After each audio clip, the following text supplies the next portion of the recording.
Hola, ¿qué tal chicos de tercer grado? Bueno, pues ya comenzamos con los últimos videos de este periodo, ¿no? Pero bueno, ya tendremos tiempo de platicar sobre ello, ¿no? Bueno, vamos a continuar con nuestros temas. Ahora vamos a ver cómo se engloban dos periodos, dos grandes periodos dentro de México, ¿no? Es decir, después de la revolución, ¿no? Ya vimos como algunos gobiernos, pero estos se engloban también en otra parte, en la parte económica, que no hemos visto como muy bien, ¿no? Hemos visto como más o menos las acciones de los presidentes y demás. Pero bueno, nuestra información básica necesaria con el nombre del colegio, la sección, profesor, la materia y además el tema, ¿no? Que es el milagro mexicano. Y esta es una cuestión económica, ¿no? Pero los aprendizajes esperados, pues ya los habíamos visto, son estos. Ujú. Y bueno, el milagro mexicano es un evento que se da de 1940 a 1952, que es donde nos quedamos, ¿no? De desde el ingeniero Lázaro Cárdenas a Miguel Alemán Valdés, ¿no? Pasando ahí también por otros presidentes. Y bueno, también aquí es un poco de lo benéfico, un poco porque después termina siendo perjudicial, de lo que es la Segunda Guerra Mundial, ¿no? Esta Segunda Guerra Mundial estimula el crecimiento de la economía mexicana porque México se convierte en un abastecedor o en eh, ¿cómo se podría decir? En un gran proveedor de materia en general para el mundo y principalmente para Estados Unidos, la materia prima y el petróleo, ¿no? Todo esto se le manda a los Estados Unidos compra al por mayor, Estados Unidos está otorgando préstamos también para introducir tecnología a las cuestiones de navíos, de aviones, en tecnología para los pozos petroleros. Entonces, todo esto nos va generando una economía incipiente más acelerada, ¿sí? Y todo esto se va a derivar en esta cuestión del milagro mexicano. Y bien, esta política se puede definir como también un crecimiento sin desarrollo, ¿sí? Hay mucho dinero, sí, hay mucho dinero, pero no se desarrolla en todos los sectores. Ujú. Ya que el número de industrias del país aumentó, pero sin la base sólida que es la libre competencia, ujú, que le permitiera desarrollarse económicamente. Estábamos amarrados a Estados Unidos. Sí hay un crecimiento, pero no como tal un desarrollo. Es decir, podemos crear una industria, en este caso, ¿qué podría ser? Metalurgia, pero solamente interna, o sea, es decir, para México y en algunos casos llegar a exportar a uno que otro país, pero no a Europa, a Asia, a África o Latinoamérica, no. Se exportaba, pero a un nivel muy bajo, ¿no? Porque no hay libre competencia. Es decir, no hay, no hay cómo darle solidez a este mercado, a estas industrias. Es muy difícil. Ujú. Sin embargo, bueno, estamos amarrados y por eso está ahí el dólar y por eso está amarrado ese billete, ¿no? Porque pues estamos sujetos a lo que ellos digan, ajá, independientemente de que sí haya un crecimiento. Y en este periodo es donde se crea el Instituto Mexicano del Seguro Social, el IMSS. El IMSS se crea a partir de una serie de políticas desde Álvaro Obregón. Desde Álvaro Obregón, es decir, desde más o menos desde la década del 20, se empieza un planteamiento en el cual los trabajadores deben de recibir servicios de salud a partir de una cuota que debe otorgar su patrón. Ujú. En este caso, recuerden que habíamos hablado de los obreros. Los obreros necesitan y requieren de ese servicio de salud y de seguro social. Y no solamente los obreros, todos los demás. Pero es donde se empieza esa idea. Si hay tanto obrero, pues hay que implementar esto, ¿no? Y en un principio se les daba una cuota extra, ¿no? Que eran como 50 pesos actualmente. En ese tiempo más o menos la misma cantidad, pero obviamente era más arriba. Eh, para que ellos pudieran asistir a médicos particulares que los recetaran y pudieran comprar alguna medicina, ¿no? Pero no era nada como tener ya una clínica, poder asistir, te atendieran de ciertos males, a ti y a tu familia, y se implementa, ¿no? Entonces, el servicio de seguro social comienza aquí en el Milagro Mexicano. Entonces, sirva o no actualmente, sea precario o no, es una característica de un México que es un ejemplo a seguir en Latinoamérica. Y bien, aquí también se dan los medios de comunicación de México son los más importantes en muchos lugares del mundo. Ujú. La XCW, que era una estación de radio, la más importante, de las más importantes a nivel mundial, eh, tuvo las mejores novelas, radionovelas a nivel mundial. En los años 30, las radionovelas son lo más importante, así como ustedes ven ahora Netflix, pues ese era el Netflix de ese entonces, ¿no? Ver una serie, ver películas, en ese tiempo había radionovelas, ¿no?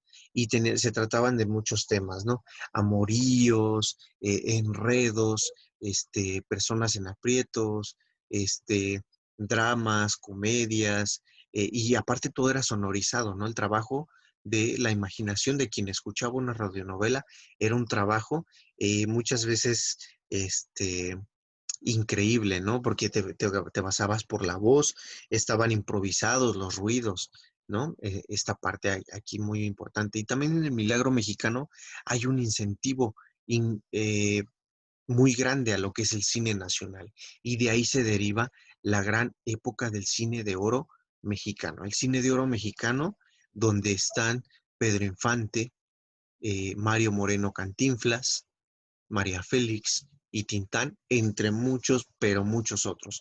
Eh, Estados Unidos estaba tan preocupado por su situación económica y global que México se convierte en el ejemplo a seguir en el cine. Si ustedes van y hablan de cine, con cine de veras, cine de culto, cine de arte, y hablan de México, van a hablar de estas películas. ¿Sí? No van a hablar de No Manches Frida, no van a hablar de qué será, qué culpa tiene el niño, ajá. Van a hablar de El Rey del Barrio con Germán Valdez Tintán, van a hablar de Ahí está el detalle con Cantinflas, van a hablar de Nosotros los pobres, ustedes los ricos y Pepe el Toro con Pedro Infante, van a hablar de María Félix. María Félix en Francia es uno de los íconos más grandes que hay del cine y de la cultura pop en el siglo XX. Ella, de hecho, es muy amiga de la Casa Cartier. Ella fue muy amiga de la Casa Cartier, le hacían joyas, le hacían relojes, le hacían collares, le hacían anillos, todo Cartier le hacía a María Félix, porque era muy amiga de ellos y porque además era este, un ejemplo a seguir en tanto el cine y más todavía para la mujer. Y bueno, otro de los gobiernos que estuvo aquí inmiscuido, que fue el de Ávila Camacho, es pues que tuvo una estabilidad más o menos económica y un crecimiento económico, sí. Y pues el Producto Interno Bruto creció a un ritmo de 7.3%, un ritmo que nunca pudimos volver a recuperar desde entonces, ¿no? Y además, es el más alto desde la revolución, ¿no? Pero entonces esto se ve también reflejado en la cultura. Ávila Camacho y Miguel Alemán Valdés también proporcionan medios para alentar el crecimiento económico, ¿no? Interno y tratar de introducir a México en el mercado mundial. La actividad industrial y el registro es muy vigoroso. Y aquí tenemos una construcción, espero que la puedan reconocer. Vamos a dar 5 segundos para que ustedes más o menos imaginen qué es esto que está aquí. ¿Sí? El de arriba tiene que ver con agua y el de abajo también, pero con la circulación de autos. ¿Ok? Bueno, pues la parte de arriba es la intubación o intubación de el Río de la Piedad, que es el viaducto. Ujú. Intubarlo, ¿sí? Cerrarlo para que pueda, sí, pueda crearse el viaducto. Ujú. El viaducto que es por donde muchos circulamos todos los días y la mayor parte de circulación de automóviles se basa en el viaducto, el periférico y el circuito interior, ¿no? Entonces, una de las tres vías más importantes de la ciudad se crean aquí. Ujú. Y esto no solamente para que circulen muchos cochecitos y demás, ¿no? Que por cierto, era de 2 carriles, ahora es de 3, pero en ese tiempo era de solamente de 2 carriles. No, la infraestructura que hay al interior de un país revela mucho de su crecimiento. Ujú. Por eso, ciudades como Dubái, ciudades como Estados Unidos, bueno, como algunas de los Estados Unidos, Chicago, Nueva York, Los Ángeles, sí tienen estos grandes rascacielos, tienen sistemas, de transporte muy sofisticados, ¿no? Y México en esos tiempos estaba al nivel de todas estas grandes ciudades, de las grandes ciudades europeas, de las grandes ciudades norteamericanas, ¿no? Entonces, esto es una seña de todo eso, ¿no? Y bueno, ya habíamos hablado del Producto Interno Bruto, ¿no? Además, también se construye ciudad universitaria que rivaliza con grandes ciudades universitarias del mundo como Oxford o Cambridge, ¿no? Con estos campus eh, creados para la formación de profesionales. Ujú. Eh, También ayuda mucho la cuestión de la energía eléctrica, el petróleo, la manufactura y la construcción. Y bueno, aquí en la construcción el mejor ejemplo pues es Ciudad Universitaria, ¿no? Que sigue siendo vigente. Eh, yo espero de todo corazón que ustedes verlos dentro de poco en una escuela nacional preparatoria, los que gusten, en una escuela nacional preparatoria. eh, bueno, un colegio de ciencias y humanidades, y puedan estar aquí. También en este periodo se construye el casco de Santo Tomás del Instituto Politécnico Nacional. También aquí se construye, también es parte de este periodo. Pero, eh, bueno, Ciudad Universitaria se construyó antes, entonces por eso es como el ejemplo a seguir. Pero aquí sí es necesario tomar en cuenta que gracias al crecimiento que hay en el país, se construyen estos dos campus universitarios, ¿no? Y bueno, eh, también tenemos la cuestión del campo. El campo se empieza a desarrollar, el campo empieza a tener una inversión más significativa gracias a que hay interno bruto, ¿no? El Producto Interno Bruto hace que el presidente pueda destinar mayores recursos al campo, ¿no? Y estas son fotos de los años 50 en el campo, ¿no? Y bueno, sin embargo, pues hay un sector de la población, hay que decirlo, que sigue retrasado y al cual no se le voltea a ver, ¿no? Y aquí tenemos dos panoramas. Y estas ciudades siguen estando presentes en, eh, en el México actual, ¿no? Hay ciudades que todavía son así, hechas de cartón, hechas de lámina de plástico, lámina de asbesto, lámina metálica. Todavía hay ciudades así, a pesar de que tengamos un desarrollo económico, todavía hay sectores así. Y miren, me gustaría que vieran ustedes aquí este carteloncito, ¿no? Si alcanzan a leer lo que dice aquí. Cartolandia. Vea por última vez Cartolandia, ciudades hechas de cartón, ciudades pobres, ciudades precarias, ciudades en situación de riesgo, ¿no?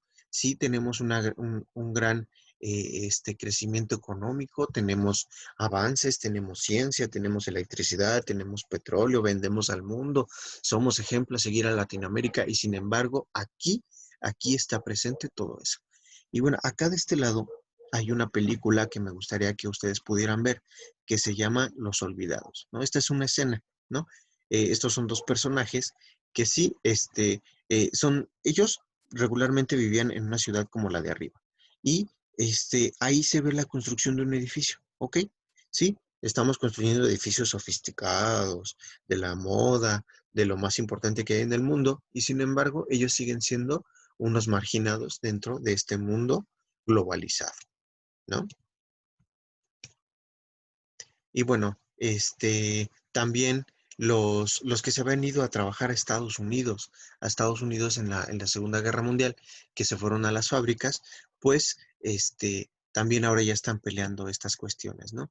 Sí hay aeropuertos, Acapulco comienza a ser el gran atractivo turístico a nivel mundial, a nivel nacional, el aeropuerto internacional de la Ciudad de México también se construye, ujú. Los vuelos comerciales ya empiezan a ser importantes aquí. El sector turístico se empieza a fortalecer, eso ya más o menos lo habíamos visto. Mm, y ahora comparemos, ¿no? El gran eh, periodo turístico de México, haciendo una conversión al México de las casas de cartón, ¿no? Importante eso, ¿no? Porque a mí me gustaría que ustedes se llevaran esto bueno de aquí, chicos, que reflexionaran en qué quieren para su país, ¿no? Yo sé que ustedes quieren las mejores profesiones, pero también hay que trabajar para crear un mejor mundo, para crear unas mejores oportunidades. No es exclusivo del presidente, no es exclusivo del poder político. También hay personas muy, muy generosas que ayudan a estas personas. Entonces, a mí me gustaría que también se lleven esto, ¿no? Que converjan todo esto, ¿no? Si ustedes ven el libro que tienen ustedes de Santillana, van a ver que solamente habla de lo bueno y de lo bonito. De esta parte de la ciudad nadie les va a hablar, ¿no? Entonces, bueno, hasta aquí dejamos este video. Vamos a ver el siguiente periodo, que es otro bloque económico, otro periodo económico muy importante para México. Y bueno, me despido de ustedes. Nos vemos en el próximo video. Bye.